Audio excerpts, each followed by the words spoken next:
Guys, di ba open air tayo?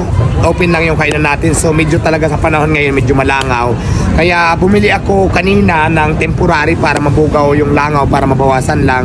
Kasi so ngayon bumili ako ng pangsamantala lang naman to bumili ako. Kaya lang syempre, hindi pa rin natin masasabi kung talagang 100% na may langaw pa rin. Pero malaki ang tulong niya para mawala, mabawasan talaga yung langaw. Ipakita natin.